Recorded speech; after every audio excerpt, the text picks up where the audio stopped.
Hello दोस्तों, आज देखते हैं हम specific heat capacity of the body. अगर से कोई भी एक बॉडी है या कोई एक मैटर है ना, एक ऐसा एक मैटर है, इसमें चलो मान के चलते इसको एक वाटर ही है, ठीक है। तो इसको हम है ना हीट हीट प्रोवाइड कर रहे हैं, हीट प्रोवाइड कर रहे हैं।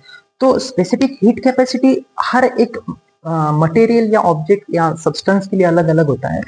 तो स्पेसिफिक हीट कैपेसिटी में कैसा है कि हम जो भी हीट दे रहे हैं ना, हम जो भी ये क्यू हीट दे रहे हैं, क्यू है ना, हीट को हम यहाँ पे क्यू से डिनोट कर रहे हैं। तो ये सब्सटेंस है या मैटर है, वो एक स्पेसिफिक यूनिट मास में लिया है ना। मतलब मान के चलो 1 ग्राम या तो फिर और 1 kg में लिया है, ठीक है। एक यूनिट मास है, तो इस यूनिट मास को यूनिट डिग्री से अगर से बढ़ाना, यूनिट डिग्री यानी यूनिट यानी वन, है ना। यूनिट डिग्री से अगर से हमें बढ़ाना है, तब उस पार्ट को हम क्या बोलते हैं, स्पेसिफिक कैपेसिटी बोलते हैं। तो इसको डिनोट कैसे करेंगे, चलो हमने हीट कितना दिया, हमने हीट कितना दिया वो किसके ऊपर डिपेंड रहेगा, एक यूनिट मास के ऊपर, और है ना जो चेंज टेम्परेचर होगा उसके ऊपर, है ना, एमसीपी डेल्टा टी। लेकिन यहाँ पे कैसा, यहाँ पे हम डिनोट करते कि ये जो है ना, ये किसके, अच्छा तो ये पहले डायरेक्टली प्रोपोर्शनल लिख देंगे, ठीक है। ये हम डायरेक्टली प्रोपोर्शनल लिख देंगे, उसके बाद में प्रोपोर्शनलिटी साइन हटाने के बाद में इज इक्वल टू में यहाँ पे यस लिख देंगे, है ना।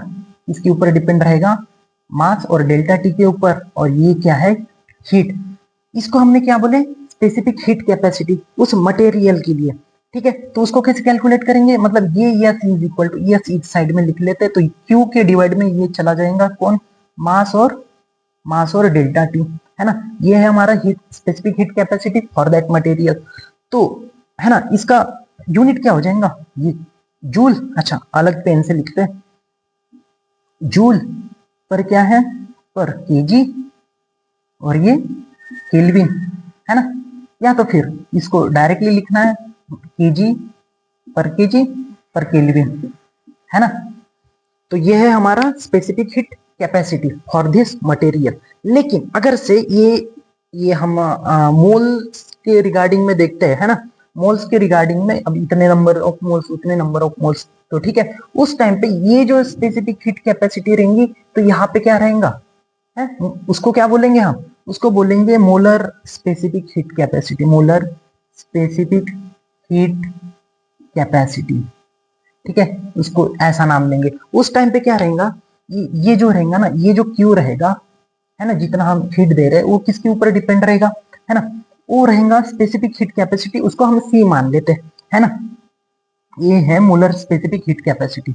तो ये भी ऐसे यम, है ना, डायरेक्टली इसको कैसे करते हैं कि यम सी डेल्टा टी, है ना, डेल्टा टी। और ये जो सी है ये क्या है, ये है स्पेसिफिक हीट कैपेसिटी मोलर की, इसमें मोलर के टर्म में। लेकिन अगर से एट कांस्टेंट प्रेशर की इसमें रहेगा, एट कांस्टेंट प्रेशर, है ना, कांस्टेंट प्रेशर की इसमें ये क्यू कितना रहेगा, ये यम, और ये क्या रहेगा, कांस्टेंट प्रेशर की इसमें सीपी रहेगा। मतलब ये क्या है, molar specific heat capacity at constant pressure into delta T.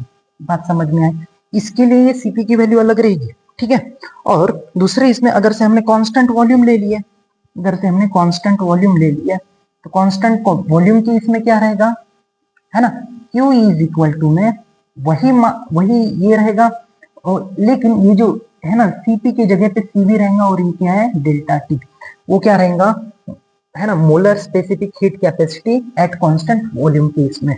तो ये था हमारा स्पेसिफिक हीट कैपेसिटी।